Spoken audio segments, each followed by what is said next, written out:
This is Australia, a country that once suffered a historic ecological disaster after cane toads were released to control beetles, only for the toads to multiply beyond control and poison everything around them. At first glance, deliberately releasing yet another foreign insect seems like a completely irrational idea. This island is being overrun by an ant species. They do not sting, they do not hunt their prey, yet they have wiped out tens of millions of crabs. 2 decades of dropping poison from helicopters have proven completely ineffective. The ants always refill the empty territory. But the wasp Australia is preparing to release is extraordinarily strange. It does not sting, it does not build nests, and for the past 8 years, it has never touched a single ant. So why was it chosen as the solution? And what actually happened to the crazy ants? The story begins with the crabs. Christmas Island is a limestone landmass covered in tropical rainforest in the middle of the Indian Ocean, measuring about 52 square miles and lying in isolation more than 200 miles south of Java. Red crabs live here and exist nowhere else on the planet. Once every year, when the rainy season arrives, tens of millions of crabs simultaneously emerge from their burrows, turning the forest floor red as they begin moving toward the ocean to reproduce. The spectacle is so extraordinary that highways have to be closed, and park rangers build specialized bridges for the crabs to cross. Tourists from around the world travel here simply to witness this remarkable natural phenomenon. Then the ants arrived. Yellow crazy ants almost certainly escaped from a cargo ship sometime in the early 20th century. No one knows their exact origin, which is highly unusual for an insect capable of causing such devastating damage. But scientists know exactly what happens when they enter an environment without natural enemies. There is one fact that people often misunderstand about this invasion. The ants do not actually hunt red crabs. Yellow crazy ants have no stingers at all. Their only weapon is a gland that sprays formic acid. They use that acid the way a frightened animal uses whatever defensive tool it has available, spraying it indiscriminately. A giant crab accidentally enters territory claimed by the ants. It is immediately sprayed with acid in its eyes and leg joints, becomes disoriented, and stops moving. By the following day, the crab slowly dies as the acid damages the soft tissues it needs to breathe. The ants barely eat the crab's body. These giant crabs are not prey. They are simply collateral damage. Killed by an ant colony aggressively defending resources the crabs never intended to compete for. Tens of millions of crabs have died this way. But how could this ant species become so abundant that it covered an entire island and created such an enormous dead zone almost devoid of life? Researchers spent years trying to understand why yellow crazy ants seemed impossible to stop. Most ant species around the world defend their territories, even against members of their own species. 2 colonies of the same species will fight to the death along their borders. This helps keep ant populations under control. But yellow crazy ants are different. They possess a trait known as unicoloniality. An ant taken from one nest and placed into another nest several miles away is not treated as an enemy. It is welcomed as one of their own.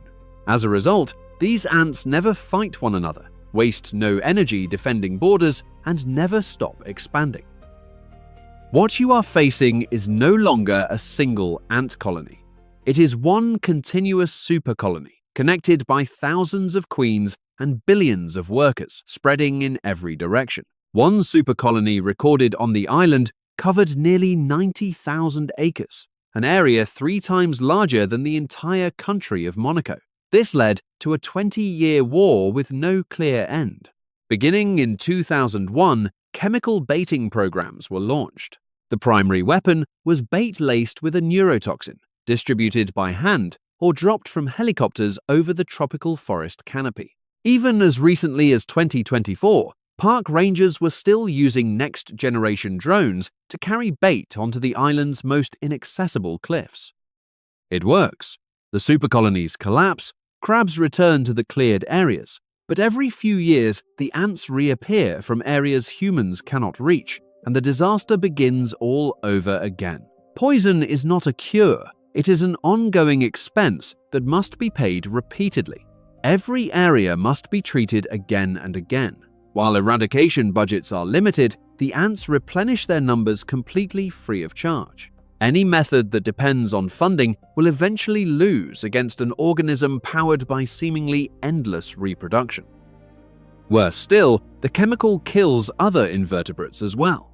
Blanketing a tropical rainforest with a chemical that cannot distinguish its target comes at an enormous ecological cost. This deadlock forced scientists to change direction. They realized that if they wanted to control the entire colony, they should stop focusing on killing individual ants. Instead, they needed to cut off the ants' food supply. And when they looked up into the forest canopy, they found the crazy ants' greatest weakness. A massive supercolony requires an enormous amount of energy. Billions of worker ants need a constant supply of carbohydrate-rich sugar every single day to survive. On Christmas Island, their primary supply comes from yellow lac-scale insects. These are tiny insects, themselves an invasive species, that cling tightly to tree bark, feed on plant sap, and secrete a sugary liquid known as honeydew. The crazy ants harvest this sweet liquid. In return, they act as bodyguards, protecting the scale insects from every predator. This partnership allows both invasive species to spread across the island with extraordinary ease. When scientists conducted an experiment that cut off this honeydew supply, the results were astonishing.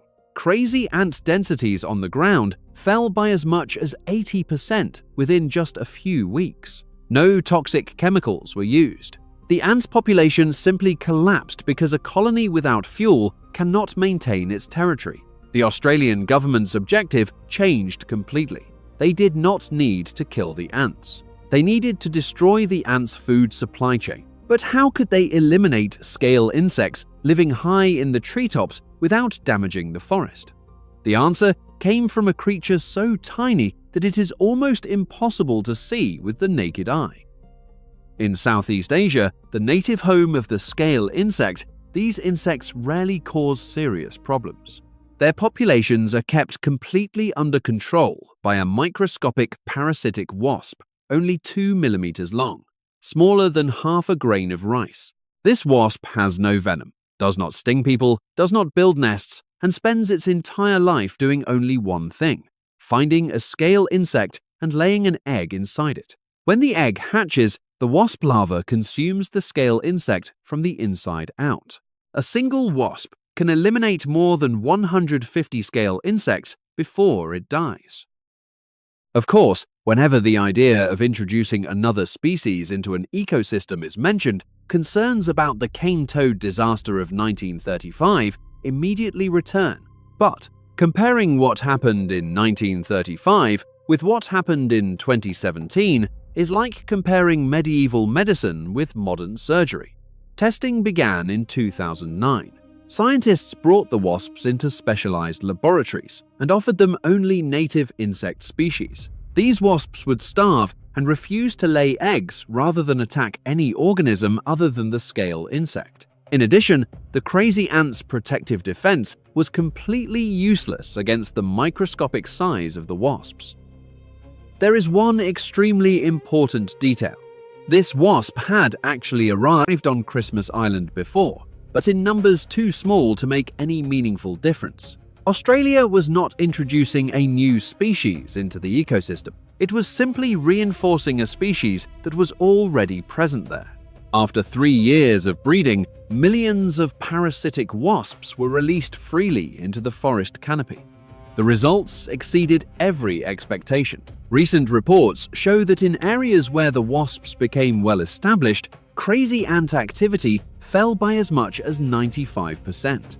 Some enormous supercolonies even collapsed by as much as 99%. With no sugar left to consume, the ants lost their energy and aggression.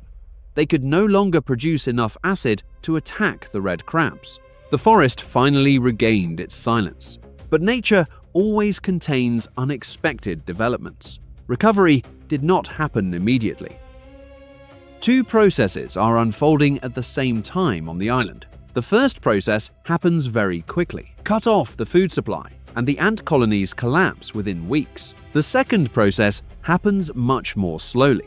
A red crab takes several years to reach maturity. It took nearly a decade after the wasps were released before the Great Migration truly returned. The latest statistics from recent years reveal a breakthrough result. The red crab population has recovered dramatically, from fewer than 50 million individuals to more than 100 million.